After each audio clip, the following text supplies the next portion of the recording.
Welcome to Drive 615. Let's go for a drive.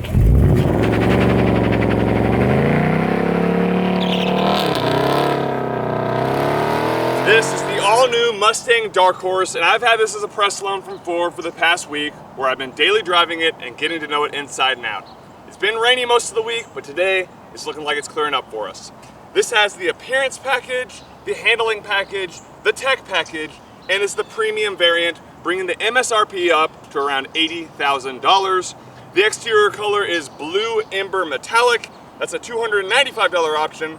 Now it's a bit overcast right now, but in the direct sunlight, this brings out a lot of different colors. It's very beautiful. It's a very versatile color depending on its surroundings. As always in my reviews, we'll take a look at the exterior, the interior, then we'll go out and take it for a drive. Let's go ahead and take a closer look up front. As we take a look up front, I'm gonna contrast this with the Mustang GT, and the biggest change up front is gonna be this front grille. On the Mustang GT, it's a bit wider and a little bit more narrow. And on this Dark Horse, I almost imagine it's like a Mustang GT kind of got smushed down. A lot narrow through here, a bit wider and stretched out on the front grille. Think it looks great. Some people don't like it though. Some people prefer the GT over the Dark Horse. Completely up to you. I would like to see if this right here would look better with the Dark Horse logo. They've got it on the side of the vehicle. I'm curious why they went with the Mustang pony up here, considering this is the Dark Horse variant. Maybe that would have looked better with the Dark Horse logo there. Let's go ahead and start up top. We'll work our way down. I'll point out a few cool things. Up top, we've got this custom dark vinyl inlay here on the hood. Now, it doesn't contrast as much on this blue ember metallic as it would, on a white or a red vehicle, but nevertheless, it still allows for some cool contrast. We've got a gloss black extractor here on the hood to help get that heat out of the vehicle. That is fully functional. Down through this front grille, functional as well, allowing airflow all the way through these slats here to help cool down the engine. This bit through here is fully functional as well. Another thing, underneath these LED headlamps, you've got this bit of almost like kind of like eyeshadow on it, as opposed to the GT where it's just the headlamp and then straight to the body paint color. But on the Dark Horse, this continues all the way out. Now, on the driver's side, fully functional airflow through here to cool down the vehicle with this radiator. We've got our performance aero front splitter, airflow all the way through here. On the passenger side, no aero. This is fully blocked off here. Makes sense because the radiator is on that side, so aesthetic to keep it balanced on both sides, but there is plastic blocking the airflow on this passenger side front aero portion. Let's go ahead and take a look at the profile. I just love the silhouette of this vehicle. It just really is the true American icon for what a muscle car looks like. I think it looks fantastic just from front to back. Up top, we've got a gloss black roof, which I think kind of helps lower and lean out the look of the vehicle. On these mirror caps, that is finished off in kind of a matte gray vinyl, similar to that of the vinyl decal on the hood. We've got the Dark Horse emblem right here, and that's what I was talking about earlier. I thought maybe that would look good up front instead of where the Mustang pony is, but nevertheless, it looks good as it sits. We've got 19-inch wheels all the way around. 10.5 in the front, 11-inch in the rear, so that's staggered stance. 305s and 315s in the rear. This wheel and tire combo is part of the handling package. Looks incredible with these low gloss aluminum dark tarnished wheels. Normally I'm not a fan of stock wheels on vehicles, but the way this sits is absolutely perfect. Nothing to change there at all.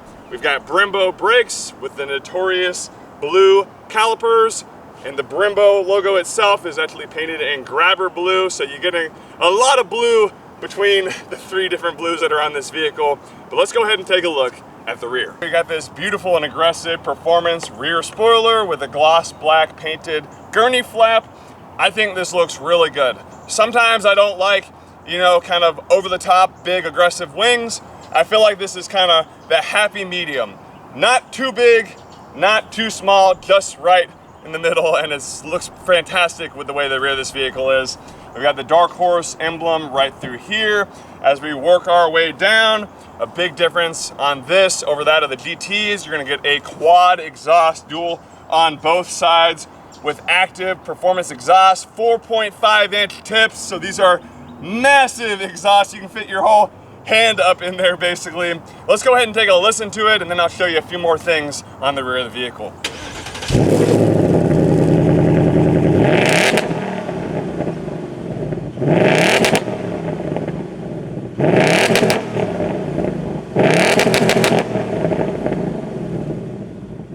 That is one aggressive V8 for sure. Let me show you a cool little Easter egg before we take a look at the inside. Back on the back glass at the very bottom, you got the silhouette here of different Mustangs, starting from the original Mustang, showing all the different generations up to the current generation that we're on now. So that's kind of a cool little Easter egg on the back of your Mustang. Now, one thing I really don't like is this rear trunk. You can press it twice here on the key fob to open it, press the button on the inside, or press this button here, but that's as far as it opens. It unlocks to there, but then you still got to either grip it here or the bottom of the spoiler. I wish it would just kind of pop up a little bit more. Can't complain, because it's like that on a lot of vehicles, but you think for the money, maybe you get a automatic open on the trunk. Back here, we got an all right amount of trunk space. You can pull this portion up here. That's where you could store different things for your tire, pump, etc. You got a subwoofer back here, and again, no way to automatically close it, or not even a pull down tab as well. So you're gonna have to put your hands somewhere on the paint. Not the biggest fan of that. Maybe keep a microfiber towel handy. Nevertheless, can't complain on that. Let's go and take a look on the interior. All right, as we step inside, we've got Mustang Dark Horse there on the door seal. I like this bit of kind of carbon fiber weave all the way around. Now, one really cool thing is that is the chassis number of the vehicle. So this is vehicle number 26 off the line for the Dark Horse. Let's go ahead. And before we shut that, actually, let me show you this. So you've got the kind of Alcantara design here, that carbon fiber weave there, kind of a black molded plastic there, a little bit of a black leather there, and contrasting stitching. So just in this door alone, you're getting a lot of different contrast and design language. Now, one thing I think would have been easier than putting the Dark Horse logo actually in the front of the vehicle is just putting it here. Imagine if this, instead of the Mustang Pony, was a Dark Horse logo. Wouldn't that have been cool? Or at least down here, if it said Dark Horse. Nevertheless, I always complain about little stuff like that. I'm sure the designers are like, come on, man, like, give us a break. But I think that would have looked cool, personally. Looks good as it is, just something to touch on. We've got our charging down through here, USB-C, USB, 12-volt plug there, and you can pull this tray out so you can wash it off if you need to, if it gets dirty or whatnot. Double cup holder here. We've got our center console here, 12-volt in there, no other plugs. That's unique. Normally there's at least some type of plug in there, but no other plugs, just a little light down there to illuminate. This is very, very cool. I'll touch on this a little bit later, but this is an electronic kind of drift brake, basically. So when you're in track mode, you can pull that up and drift. Otherwise, it's a park brake, electronic park brake. We do have the Recaro seats in this vehicle. Personally, not the biggest fan of the blue, but they are pretty unique looking. I'll touch on the comfort here when we go out for the drive. But yeah, it is not, personally, blue is not my favorite color. So seeing this much blue in the interior, just not the biggest fan. But I do love the design of them and that little bit of the inset on that suede through there, the leather, the stitching on the rear of the seats. The blue seat belts are a nice touch as well. But let's go ahead and fire it up. So here's a little startup there. As you get into the vehicle, you can see it's kind of like going through the word Dark Horse. I'll put my foot on the brake and you get that little startup sequence there. Let's get the music down. Now, this is a great time to showcase. I want to turn the air off. It's a little bit frustrating. I like touch screens, but sometimes I don't like them as well. You know, you got some hard physical buttons down here. This one, I guess is a dummy button, nothing to do on that one, but if you press that, that'll put you into the point where you can kind of customize things for the Mustang as far as performance goes. But sometimes I just want to turn the air off quickly, or I want to turn something on, I want to switch it from upper to lower, and it kind of gets a little annoying having to touch and go through the different settings and scroll. It's just like, sometimes I just want to press a button and have it be done. But you know, there are some preset buttons down here. That's for traction, hazard. This is a favorites button, so when I press this now, it puts my track exhaust on. Fantastic. And then you've got the max defrost in the front, and then you've got your volume and on and off through here. So those are the only hard buttons through there, nothing else through here. Everything else will either be on the steering wheel or here in this system. So you can go through the track apps. So there's your drift brake when you're in track mode. I'll showcase that later. You got your auxiliary gauges, and what's really cool is on this, if we go back here and go into cluster theme, you can change it from track like we're in now. Check this out, Fox body 87 to 93. So you can see what the gauge cluster would look like on a Fox body in the years 87 to 93. So I feel like that's really cool. Or of course you can match it to your drive mode. So when you're using this to change between your modes, if I go into normal, it'll look like the normal cluster, sport, track, drag strip, which is cool, slippery, and custom. I do like how you can just keep pressing down and it will allow you to cycle all the way through almost as if it was a full scroll wheel. Sometimes on the cars you get all the way down to the bottom and you can't go to the top. It just makes you have to go all the way back up. So I do like how this is a kind of continuous flow. Let's see what else we got in here. We've got different colors that you can change within the vehicle. Now if you go to your custom mode, you can set up the profile exactly how you want for the steering, suspension, traction, exhaust, cluster, and when you go into the mode over here for custom, that'll showcase it. This is very crisp, very clean, very responsive as well. This is a curved design. You can see a little bit of curve right through there. I do like the layout for sure. It's definitely nice. It's just sometimes when I'm on the fly, I want to be able to change things a little bit easier than having to go through a menu. And I had a little bit of trouble with this one. Not sure why specifically, but sometimes it maybe just the layout of it threw me off a little bit. And when I wanted to try and change between music or scroll or do my favorites, I just kind of got a little bit thrown off and just had a little trouble getting through the different applications on it. But nevertheless, it works as it should. Do like the steering wheel. I love the different contrasts. I like the flat bottom for sure. And I like this little bit where you can kind of put your thumbs on it. It's nice. That's not the black leather. This is almost like that suede kind of insert. Between this, that little carbon fiber weave, which has a nice texture to it, this little bit, that back part, I mean, there's like 8 or 9 different textures going on the steering wheel alone. Super light, easy to turn, very comfortable, heated as well. I've enjoyed the steering wheel quite a bit. That's kind of important because that's what you're, holding on to while you're driving this car the whole time, so you better like it, and I definitely do. Let's go ahead and take it for a drive. Behind the wheel and on the road in the Dark Horse, what are we working with underneath the hood? That is a modified Gen 4 Coyote V8 engine, 5 liters, naturally aspirated, producing 500 horsepower and 418 pound-foot of torque. That's 100 horsepower per liter. 500 horsepower versus the 480 that you get in the Mustang GT. You get a little bit more horsepower in that if you get the performance active exhaust, but the split is about 20 horsepower increase on this, as well as a magnetic dampening system, revised chassis tuning, and factory installed adjustable strut top mounts, which really makes for a smooth ride. We do have the 10-speed automatic transmission. You can get this in a manual. So those are all the stats, but let's talk about what it's actually like to drive the vehicle. I'm 6'5" tall.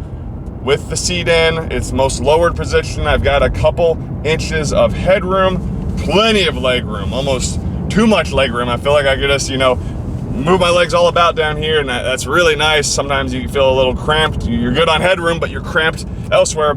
No, I feel very, very comfortable. Now this is a 4-seater, and with the way my seat currently is sitting, the person behind me would have absolutely no leg room. It's possible to get someone back there if I was moved up more forward, But you definitely can put your groceries back there, your book bag, or something small back in the back seats, or again, adjust your seat accordingly. Visibility out the front is great, nice, wide, expansive front windshield. Visibility out the rear is nice. I like seeing that rear spoiler there. Now, as far as blind spot goes, where I have the seat currently sat, I can't see out anything. I completely cannot see anything. And now there is that second window right behind the B pillar. So, if you moved up a little bit more, you could see something out the rear. But again, where I'm sitting, can't see out again. Side view mirrors, love being able to see the side corner of that performance spoiler. Visibility's fine, comfort's fine. Let's talk about kind of the performance. I've driven hundreds of cars in my time doing these car reviews, and this one's a tough one for me to figure out. I want to love it. I really, really do. And I'm really starting to. But initially, I just wasn't impressed by the speed. And I think it's because I really wasn't able to see its full potential. Like I mentioned, it's been raining all week, so I haven't really been able to fully get on it. I kind of ease into it and kind of do a little bit, but I never really put the pedal to the metal. And now that it's cleared up and the roads are dry, that's exactly what we're gonna do, and I'm hoping it's gonna change my perception of it real time as we're filming this video. So I'm gonna put it into sport mode. I'm gonna utilize the paddle shifters mounted to the steering wheel. We are in 6, 5, 4, 3, 2.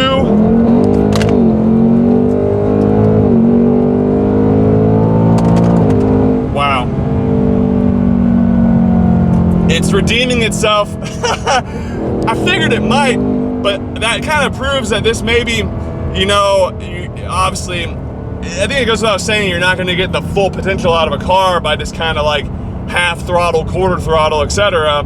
But it really almost felt bogged down when you weren't really getting on it like I am now. So I feel like this is definitely a fun car on a nice sunny dry day, but just kind of moping around. It really wants to get out and just go fast. I feel like, in some exotic cars like the Lamborghini, when you're going at lower speeds, it's very jerky and just not pleasant, but then when you're getting on it, it's a lot of fun. I wouldn't say it's unpleasant, but it feels like a completely different car unless you're really driving it in a spirited manner. I think that was a long way to say that, but that's really how I feel.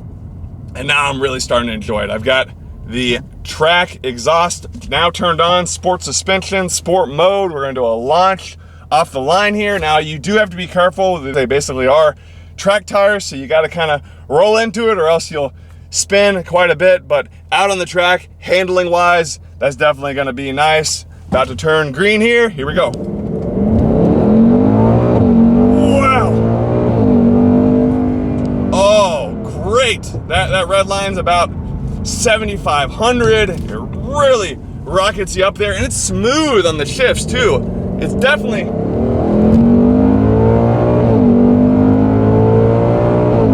that's fantastic. Wow. I mean, instantly, it's changed my perception of it. Because again, I was like, man, this car is kind of sluggish, kind of bogged down. It really just takes you putting that pedal all the way down to really just unleash it, unlock it. That's awesome. And it's smooth too. It handles well. Mustangs have always felt kind of bigger than they are. I feel like, and that like you feel comfortable. You feel like you're in a nice, wide, planted vehicle. You do get a little squirrely if you're getting on it at lower speeds, and it's doing those nice downshifts for me automatically with the 10-speed automatic transmission. I'm actually gonna go into track mode here. I'm going to turn the drift brake on, turn traction control off, and I'm gonna utilize this drift brake handle here. I'm gonna set the camera up on the outside and show you how that works.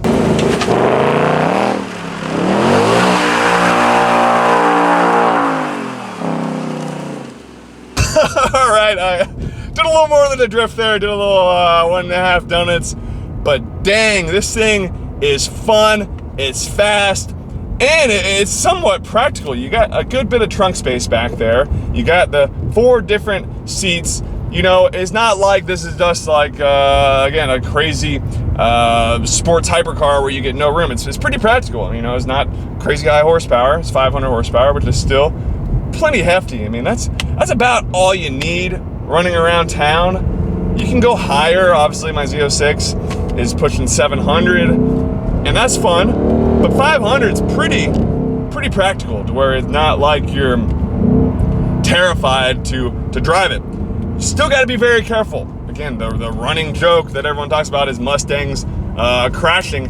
And I can see how it happens because you floor it and all of a sudden everything's going good. Then all of a sudden it breaks loose, you know, 40, 50 miles an hour. You definitely got to be careful because even then when I was doing that pull, it started to break loose a little bit. But nevertheless, you got to be careful. I'm going to drive a little bit here in manual mode and see what that's like. I'm going to utilize the paddle shifter, so I'm in full manual mode here.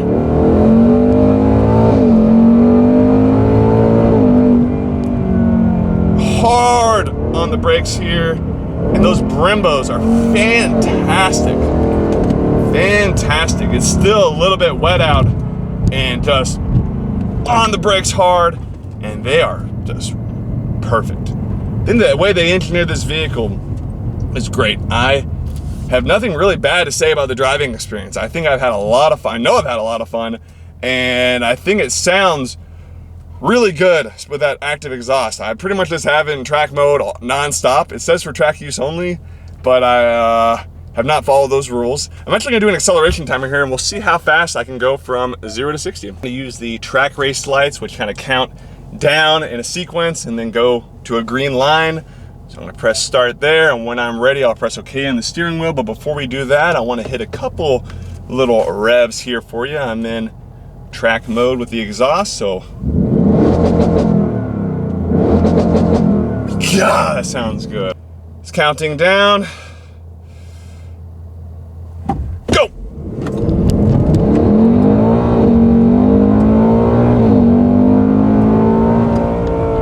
Wow, it says 2.5. It says 2.5, 0 to 60. I'm gonna press OK.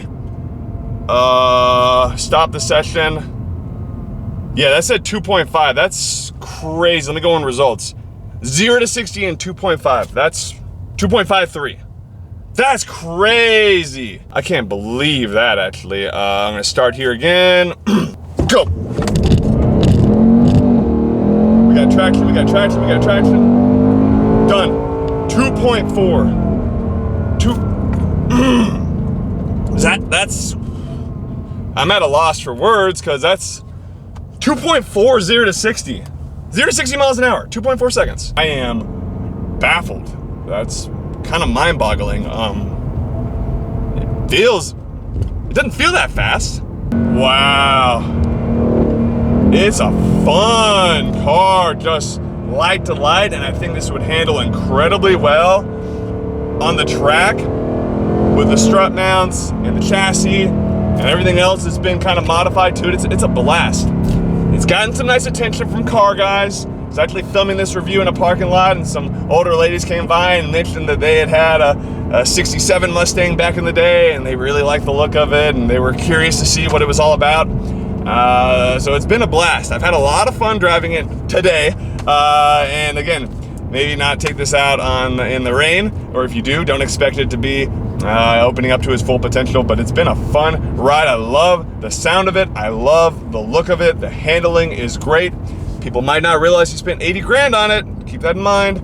But if you want a cool, brand new 0-mile car for around 80 grand, fully maxed out, then this is gonna be a fantastic option for you. You can max it out even higher on the MSRP depending on what options you get, but I've had a really fun time with it. I hope you enjoyed this review. If you have any questions, comments, or concerns, leave them down in the comment section below, and I'll see you guys in the next video.